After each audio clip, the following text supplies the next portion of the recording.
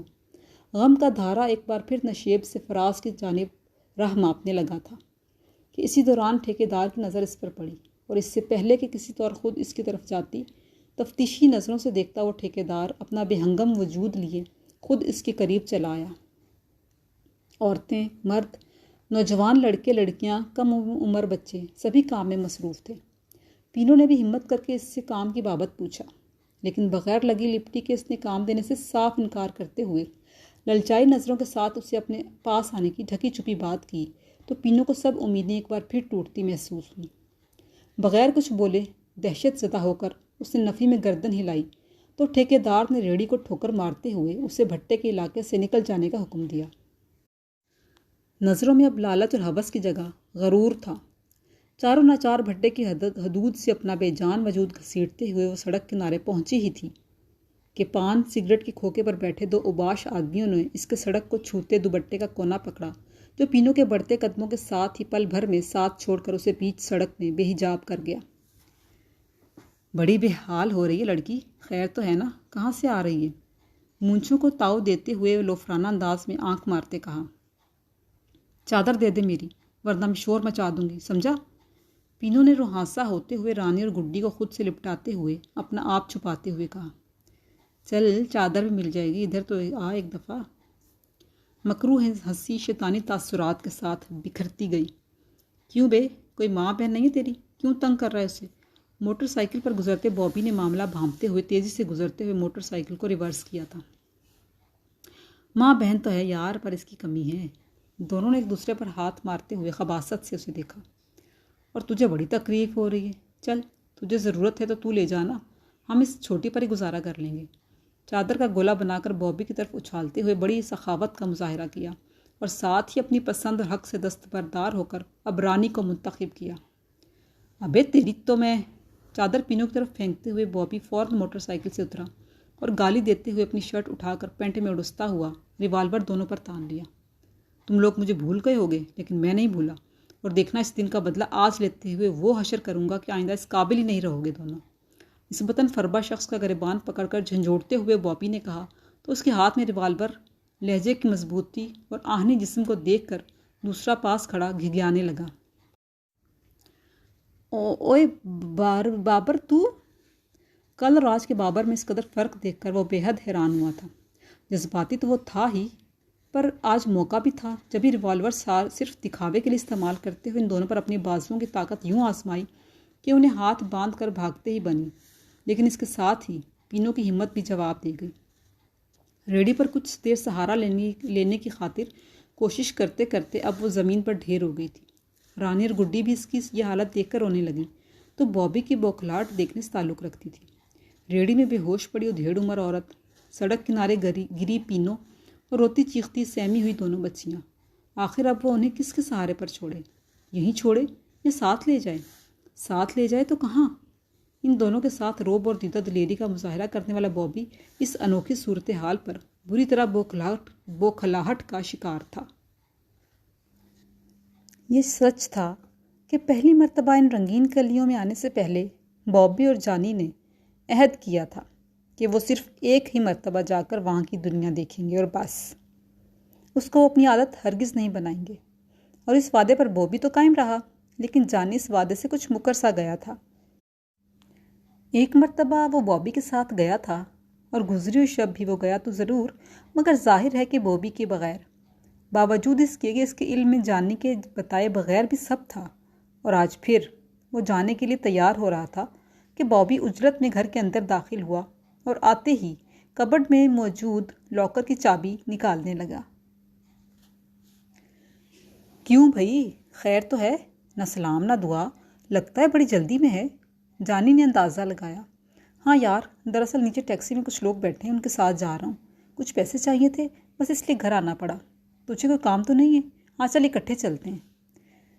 نہیں یار تو جا، میں ذرا چندہ کی طرف جا رہا ہوں، سر کھجاتے ہوئے اس نے کہا تو الماری میں گھسے بابی نے سر باہر نکال کر اسے دیکھا اور شرارت سے سیٹی بجاتے ہوئے ہونٹ سکیڑے۔ تو مجھے غلط نہ سمجھ یار، میں کسی غلط کام کے لیے نہیں جا رہا۔ بابی کے معنی خیز انداز میں سیٹی بجانے پر جانی خجل سا ہو گیا تھا۔ نہیں تو کیا، تو وہاں پر یتیموں کے لیے چندہ مانگنے جاتا ہے؟ نوٹ گنتی کرتے ہوئے بابی نے لمحہ بھر کے لیے نظریں اٹھا کر اسے دیکھا۔ یار بابی، میں اس لڑکی کو وہاں کے بدبودار ماحول سے نکال لینا چاہتا ہوں، بس تو دعا کر کہ وہ میرا ساتھ دے۔ اوے تو سیریس ہے؟ سچ سچ بتا۔ نوٹوں کو گنتی کے دوران ایک ہاتھ سے دوسرے ہاتھ میں منتقل کرتے ہوئے انگلیاں تھم سی گئی تھیں۔ سچ ہی تو کہہ رہا ہوں، اب کیا قسم لے گا مجھ سے؟ اور بابی جانتا تھا کہ وہ جو کہہ رہا ہے سچ کہہ رہا ہے، کیونکہ اس کے چہرے پر بکھری سچائی خود سے اپنا ہونا بیان کر رہی تھی۔ یہ پیسے تجھے پتہ ہے نا، استعمال کرنے سے پہلے تجھے سوچنے کی ضرورت نہ پہلے تھی اور نہ اب ہوگی، سمجھا نا؟ بابی لمحہ بھر کے لیے رکا تو جانی نے اس بات میں گردن ہلائی۔ جتنا روپیہ چاہیے لے کر اسے وہاں سے نکال لا، میں ہر طرح سے تیرے ساتھ ہوں، لیکن سن، زبردستی نہیں، ہاں؟ بالکل نہیں۔ اگر آج پھر وہاں جانے کا مقصد ہی یہی ہے کہ میں نہیں چاہتا آنٹی نما عورت اسے منہ مانگی رقم دے کر اب کسی اور کے حوالے کر دے، اور میں اس دن تک ضرور جاؤں گا بابی جب تک اسے وہاں سے نکال نہیں لاتا۔ چل ٹھیک ہے، کسی ایک لڑکی کی تو زندگی برباد ہونے سے بچے گی نا۔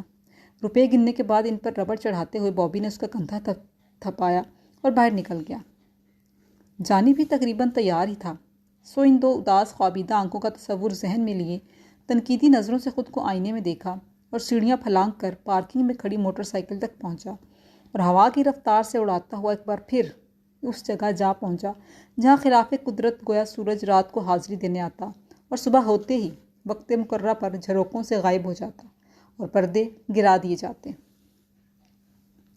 سیڑھیاں چڑھنے کے بعد آج بغیر کسی تعارف کے وہ اسی حال نما کمرے میں پہنچا تو آنٹی شاید کہیں جانے کے لیے تیار کھڑی تھیں۔ اسے دیکھا تو حیران سی رہ گئیں، اور اس سے کہیں زیادہ حیران اس وقت ہوئیں جب جانی نے آج پھر چندہ کے ساتھ رات بتانے کے لیے طے شدہ رقم ان کے سامنے رکھ دی۔ میاں لگتا ہے دل دے بیٹھے ہو ہماری چندہ کو۔ انگوٹھیوں والا ہاتھ بڑی ادا سے ماتھے تک لے جاتے ہوئے آنٹی نے آگے سے کٹے ہوئے بالوں کو پیشانی پر سے پیچھے دھکیلتے ہوئے پیشہ ورانہ انداز میں کہا۔ ارے نہیں آنٹی، بس اپنا غم غلط کرنے کا وقتی بہانہ ڈھونڈا ہے اور بس، ورنہ یہ دنیا تو ہماری دنیا سے کہیں مختلف ہے۔ اور بھلا کیا تیل اور پانی کا بھی کبھی ملاپ ہو پایا ہے؟ وہ آنٹی کو شک بھی نہیں ہونے دینا چاہتا تھا کہ اس کے ذہن میں کیا چل رہا ہے، کیونکہ وہ جانتا تھا کہ آنٹی کو چندہ سے بڑی امیدیں ہیں کہ اس کی وجہ سے ان کی تجوری گوندنی کے پیڑ کی طرح بھر جائے گی، اور اگر انہیں جانی کے ذہن میں پلتے کسی بھی خیال کی کوئی بھنک بھی پڑ گئی تو وہ اسے چندہ سے ملنے تو دور دیکھنے کی بھی اجازت نہیں دیں گی۔ بڑے سمجھدار لگتے ہو۔ آنٹی اس وقت بوسنیا کے سربوں کی طرح ہر قسم کے اختیارات کے نشے میں ایک چیل صفت عورت کی مانند معلوم ہو رہی تھیں، جبکہ دوسری طرف جانی میں بوسنیا کے مسلمانوں سا جذبہ تھا، خالص، بھرپور اور سچا۔ ویسے بھی میں نے اس کی پرورش اور دیکھ بھال 7 ماہی بچے کی طرح بڑی مشکل سے کی ہے، اور میں اسے کسی غلط انسان کے حوالے کبھی نہیں کر سکتی۔ جانتا ہوں آنٹی، اور میں اب تو یہاں کا پکا گاہک ہوں۔ اکیلی جان ہے میری، نہ گھر نہ گھر والے۔ کچھ وقت چندہ کے ساتھ گزاروں گا، پھر کسی اور کے ساتھ، اور پھر کسی اور کے ساتھ۔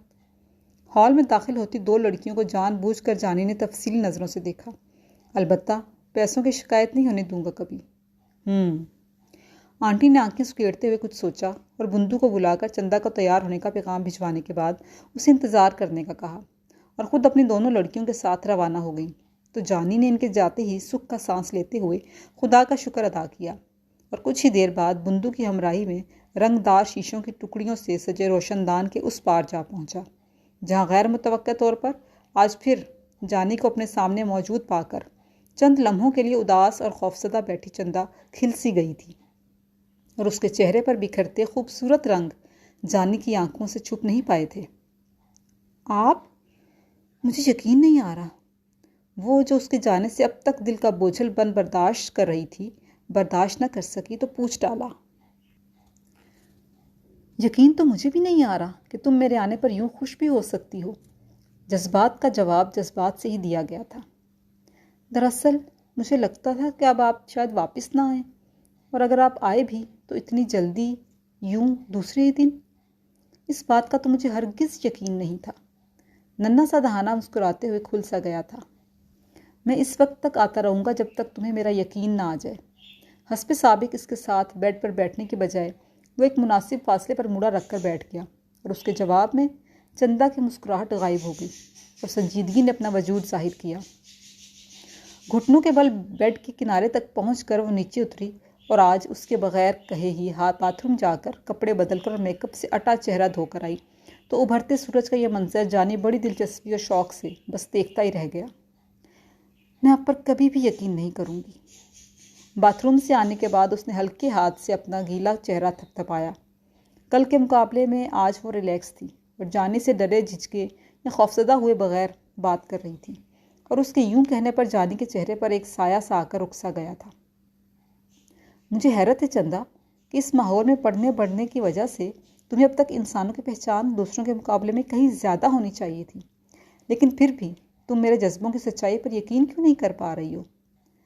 میں آپ پر کبھی بھی یقین نہیں کروں گی، کیونکہ آپ نے خود ہی تو کہا نا کہ آپ اس وقت تک ہی آئیں گے جب تک میں یقین نہ کر لوں۔ اوہ، تو یہ بات ہے۔ جانی نے گہری سانس لی۔ اگر کبھی جو میں نے آنا چھوڑ دیا تو یاد کرو گے مجھے؟ ہم بھلانے والوں میں سے نہیں ہیں، بلکہ لوگ ہمیں بھلانے میں محض چند لمحے لیتے ہیں اور بس رات گئی بات کی سمجھ کر اپنی دنیا میں مگن ہو جاتے ہیں۔ چندا نے سچائی سے اعتراف کیا۔ اگر آپ نہ آئے تو یقیناً کوئی اور ہوگا، اور ہر کوئی آپ کی طرح ہو یہ ناممکن ہے۔ ایک مدھر سی مسکراہٹ جملے کے آخر میں اس کی گلابی گالوں پر بکھری تو ضرور، مگر ان ادھ کھلی آنکھوں سے ویرانی کے موسم نے ہجرت کرنے سے صاف انکار کر دیا۔ جبھی تو کہتا ہوں کہ میرا اعتبار کرو، میں نہ تمہیں کبھی بھولوں گا اور نہ ہی تنہا چھوڑوں گا، کیونکہ میں صرف 1-2 دن یا مہینے بھر کے لیے نہیں بلکہ ہمیشہ کے لیے تمہیں اپنانا چاہتا ہوں اور اس دلدل سے باہر نکال لینا چاہتا ہوں۔ جانے کے گمبھیر لہجے پر چندا ایک بار پھر چونک گئی تھی۔ الفاظ چیخ چیخ کر اپنے سچے ہونے کی گواہی دے رہے تھے، لیکن چندا اب تک ذہنی طور پر خوفزدہ تھی۔ اگر مگر لیکن ویکن مل کر اس کے قدم ڈگمگائے دے رہے تھے کہ ایسے کبھی نہ بھولنے والوں کے وعدے تو وہ پالنے سے ہی سنتی آئی تھی، لیکن پھر بھی جانی کے رویے نے اسے چندا کے دل میں بالکل منفرد مقام بخشا تھا، جس کی بڑی وجہ اس کا چندا کو عزت دینا تھا۔ اتنے روپے دینے کے بعد بھی نہ گانا نہ فسانہ، وہ بھی اسے اسی بات پر آمادہ کرنے کی دھن میں تھا کہ کسی طور وہ یہاں سے نکل کر نئی زندگی شروع کرنے کی ہمت کرے، اور بس۔ باہر سے آتی ہلکی سرد ہوا کمرے کے ماحول کو بوجھل کرنے لگی تھی۔ اپنے سچے جذبات کی بے قدری پر جانے بھی دل محسوس کر رہ گیا تھا، لیکن پھر بھی اس نے ہمت نہیں ہاری تھی۔ چندا نے اٹھ کر کھلی ہوئی کھڑکی بند کی۔ اسی دوران کمرے کے دروازے پر دستک کے ساتھ ہی بندو کی آواز ابھری۔ چندا بی بی، کچھ کھانے کو لایا ہوں اگر موڈ ہو تو۔ بندو کی آواز آئی تو دونوں کی نظریں باہم ملیں، لیکن چندا کی سوالیہ نظریں جانے کی شکوہ کنہ آنکھوں کے سامنے ٹھہر نہیں سکی تھیں، اور وہ خواہ مخواہ ادھر ادھر دیکھنے لگی اور باتھ روم کی طرف بڑھتے ہوئے بولی، ہاں بندو، آ جاؤ اندر۔ چندا نے باتھ روم کا دروازہ بند کیا ہی تھا کہ بندو کسی روبوٹ کی مانند ایک ٹرے میں گرما گرم آلو کے پراٹھے، دہی پودینے کی چٹنی اور لسی رکھے اندر لے آیا۔ ایک طرف رکھا چھوٹا سا میز گھسیٹ کر موڑے پر بیٹھے جانی کے سامنے رکھا برتن سجائے، اور جس طرح نظریں نیچے کیے ہوئے آیا تھا اسی طرح چلا بھی گیا۔ اس کے جانے کے فوراً بعد چندا نے باہر آ کر دروازے کو لاک کیا اور صوفے پر بیٹھتے ہوئے بولی، دراصل میں نہیں چاہتی تھی کہ مجھے یوں اس گھریلو حلیے میں دیکھ کر بندو آنٹی سے کچھ بھی کہتا اور وہ مجھ سے طرح طرح کے سوال کرنے لگتی، اس لیے۔ چندا نے وضاحت کی تو جانی نے بھی دل ہی دل میں اس کے محتاط رویے کو سراہا۔ لیکن اس وقت یہ پراٹھے میں نے ہی بنوائے تھے، لیکن جب پتہ چلا کہ کوئی گاہک آیا ہے تو بھوک مر گئی اور میں نے کھانے سے انکار کر دیا، شاید اسی لیے پوچھنے آ گئے تھے۔ چلو پھر کھانا شروع کرتے ہیں۔ اور آپ نہیں کھائیں گے کیا؟ چندا کو لگا شاید جانی سے ناراض ہے۔ نہیں، مجھے بھوک نہیں ہے۔ چندا نے اٹھ کر ہاتھوں سے نوالا بنا کر کھلانا چاہا، لیکن جانی نے شائستگی سے منع کر دیا اور خود نوالا بنا کر اس کا دل رکھنے کی غرض سے کھانے لگا۔ ناراض ہے مجھ سے؟ نہیں تو تم نے کیسے سوچا؟ بس مجھے لگا کہ آپ مجھ سے ناراض ہیں، اس لیے پوچھ لیا۔ اس کے لیے بنایا گیا نوالا چندا نے اپنے منہ میں ڈالا۔ اچھا چھوڑو، یہ بتاؤ تمہاری کوئی دوست ہے؟ بچپن میں تو بہت تھیں، مگر جب سے یہاں آئی ہوں کوئی بھی اس قابل نہیں لگتی کہ انہیں دوست بناؤں۔ بچپن میں یعنی تم؟ اس کی روانی میں کہی گئی بات پر جانی چونکا تھا، مگر شاید چندا اس سے اپنا ماضی شیئر نہیں کرنا چاہتی تھی۔ جب ہی ادھر ادھر کی باتوں میں ٹالنا چاہا تو جانی نے بھی زیادہ اصرار نہ کیا۔ باہر رات کی تاریکی ہر شے کو اپنی لپیٹ میں لے چکی تھی، اور صبح کی سفیدی ظاہر ہونے تک محض چند ایک باتوں کے علاوہ وہ دونوں ایک دوسرے کو مکمل طور پر جان چکے تھے۔ چندا دل ہی دل میں اس کی احسان مند تھی کہ بھیڑیوں کے اس جنگل میں وہ اب تک اسے بچائے ہوئے تھا، اور اسی کی بدولت وہ اب تک کسی کے بھی ہوس میں لتھڑے لمس اور بہکی ہوئی باتوں کے تعفن زدہ شیرے سے مکمل طور پر محفوظ تھی۔ جبھی تو اس رات دونوں کے درمیان فون نمبرز کے تبادلے بھی ہوئے، اور جب وہ جانے لگا تو چندا نے خود کہہ کر بندو سے چائے منگوائی۔ یقیناً وہ اس وقت کے تھم جانے اور اس رات کی کبھی صبح نہ ہونے کی خواہاں تھی، لیکن یہ وقت بھی کبھی تھما ہے بھلا۔ اوہ اچھا، اور پھر؟ ٹیکسی کے ذریعے وہ ان چاروں کو کسی طور اسی گھر میں لے آیا تھا جہاں وہ خود پلا بڑھا تھا، اور جس کی در و دیوار کے ساتھ اب بھی اسے اپنی ماں کی خوشبو لپٹی ہوئی محسوس ہوتی۔ بس پھر کیا، باقی بھٹے سے واپسی تک کے حالات تو ویسے بھی آپ کے سامنے ہی ہیں۔ پینو نظریں جھکائے اپنی انگلیاں مسل رہی تھی۔ ناجی پاس ہی چارپائی پر سوئی ہوئی تھی۔ یوں بھی وہ بیمار تو تھی نہیں کہ ہسپتال لیا جایا جائے، اور یہ گھر کیونکہ بابی خرید چکا تھا اس لیے انہیں پریشان حال سمجھ کر یہاں لے آیا تھا۔ پینو ٹیکسی میں ہی ہوش میں آ گئی تھی۔ گھر آ کر پیٹ بھر کر کھانا کھایا تو حواس بحال ہونے لگے، اور اس نے اول و آخر اسے سب کچھ سچ سچ بتا بھی دیا۔ پینو کی آواز میں رچی اداسی خود بابی کے دل کو گھائل کر رہی تھی، اور ویسے بھی پینو کے حالات و واقعات سننے کے دوران مختلف سوال کرتے ہوئے کڑیوں سے کڑیاں ملاتے ہوئے بابی اس نتیجے پر پہنچا تھا کہ ہو نہ ہو یہ جانے ہی کے گھر والے ہیں، اور تب سے اس نے اس بچے کچے گھرانے کی خوشیاں ہر ممکن طریقے سے لوٹانے کا عہد کیا تھا۔ لیکن اس کے لیے اسے سب سے پہلے پینو کو اعتماد میں لینا تھا، جو اس کے یوں التفات برتنے پر بے حد حیران تھی۔ ابھی وہ اس پہلو پر سوچ ہی رہا تھا کہ ناجی سوتے سوتے ایک دم ہڑبڑا کر اٹھ بیٹھی۔ بچا لو مجھے، خدا را بچا لو۔ بابی کو سامنے پایا تو اسی کے سامنے ہاتھ چھوڑ دیے، اور پھر چونک کر پینو کی طرف رخ کیا۔ یہ دیکھ پینو، میرے جسم سے خون رس رہا ہے، کیسے غلیظ زخم ہو گئے میرے جسم پر، اور دیکھ تو کتنی بدبو اٹھ رہی ہے ان میں سے۔ ناجی اپنے نادیدہ زخم پینو کو دکھا رہی تھی، اور ساتھ ساتھ میلے ناخنوں سے ان زخموں کو کھرچتی بھی جا رہی تھی جو حقیقت میں تھے ہی نہیں۔ پینو بھی اس کی تسلی کے لیے دل جوئی کرتے ہوئے اس کے جسم کو ہلکے ہاتھ سے سہلاتی جا رہی تھی۔ اور یہ کمر تو دیکھ میری، کوڑوں کی ضربیں مجھے لیٹنے نہیں دیتی، کیا کروں؟ کوئی مجھے معاف ہی نہیں کرتا۔ مجھے اوپر بیٹھا ہے نا، وہ تو مجھے دیکھتا بھی نہیں ہے۔ ناجی کی آنکھیں برسنے لگی تھیں کہ اچانک بڑی سرعت سے نیچے اتر کر پاؤں لٹکا کر بیٹھی پینو کے پاؤں پکڑ لیے، تو گھبرا کر پینو اس کے ہاتھ ہٹا کر خود بھی نیچے اس کے پاس بیٹھ گئی۔ بابی کے لیے یہ سب انتہائی حیرت انگیز عمل تھا، سو وہ بھی ناجی کی حرکتوں پر حیران رہ گیا۔ تو بھی تو مجھے معاف نہیں کرتی نا پینو، تو پھر وہ اوپر والا کیسے معاف کرے گا؟ گلوگیر لہجے میں ناجی نے بچوں کی سی معصومیت سے شفا کیا۔ اماں تو کیا کہہ رہی ہے، میں نے تجھے معاف کر دیا ہے، آج نہیں بہت پہلے، اور تو خود سوچ، کیا میں تجھ سے خفا ہو سکتی ہوں؟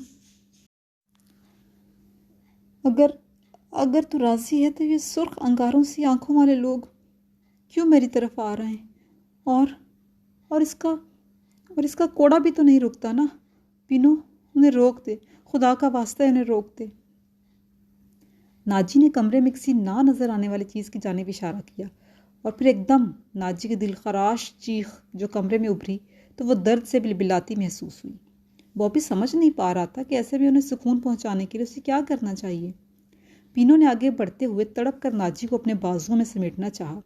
گڈی اور رانی بھی ماں کی یہ حالت دیکھ کر بلکنے لگی تھیں۔ لاکھ کوشش کے باوجود پینو ناجی پر اپنی گرفت قائم نہیں رکھ پا رہی تھی، نتیجتاً وہ بار بار پچھاڑیں کھانے لگتی۔ انہیں کیا ہو رہا ہے پینو، اور یہ کیسے ٹھیک ہوں گی؟ بابی نے ناجی کی طرف بڑھتے ہوئے پوچھا، تو پینو اس کی موجودگی کا سہارا جان کر فوراً ہی رو دی۔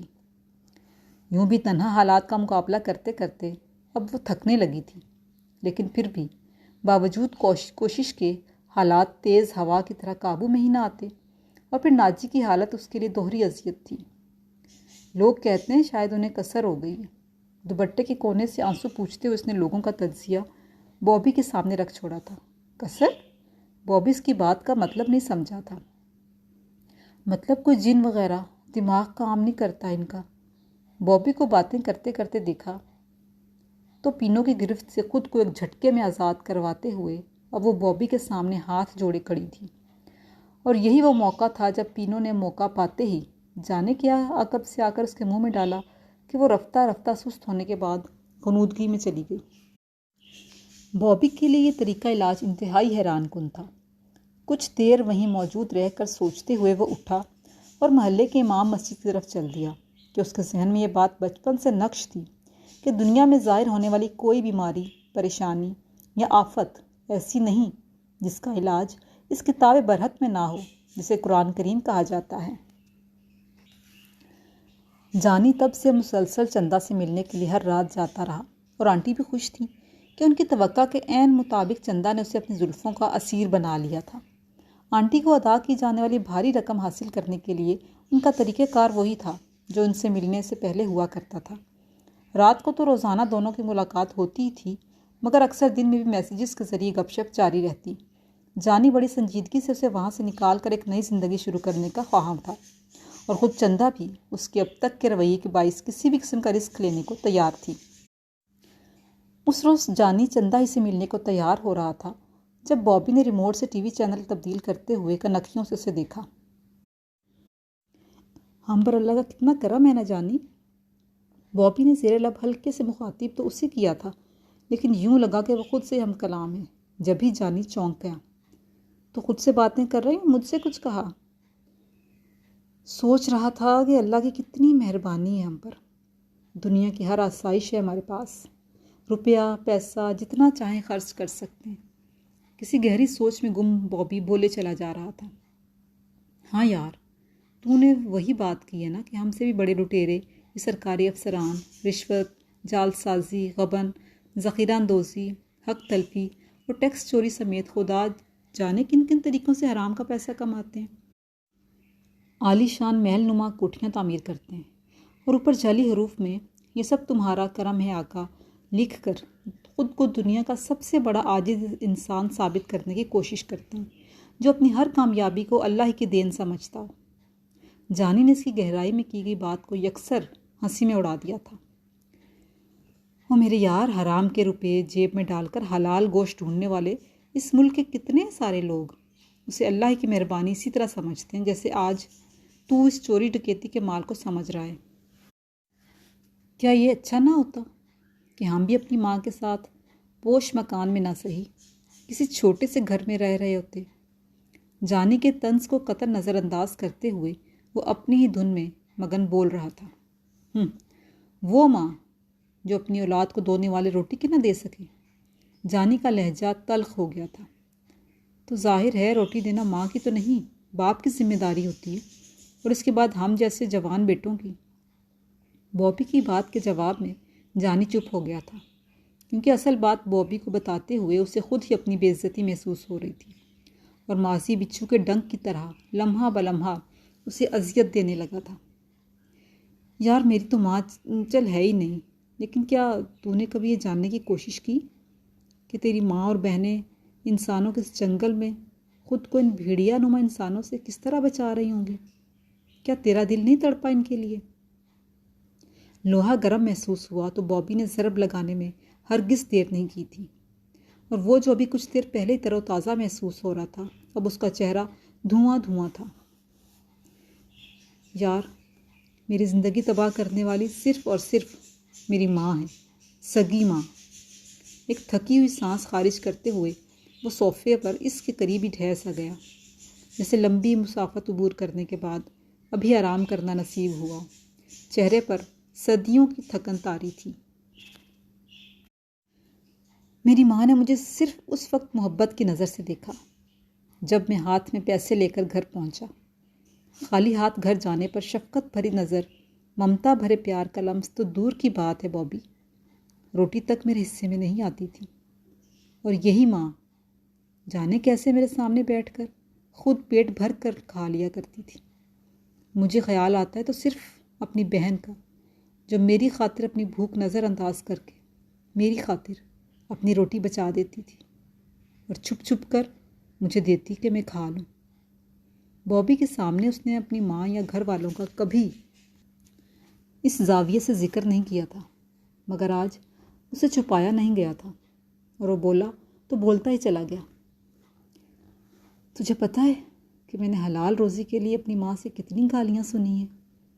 میں بھیک مانگنے کے بجائے خود محنت کر کے کمانا چاہتا تھا یار، لیکن کیا کرتا، ہر بار ناکامی ہوتی اور مجھ سے زیادہ دہاڑی ان سب کی لگتی جو لوگوں کے سامنے ہاتھ پھیلائے بیٹھے رہتے۔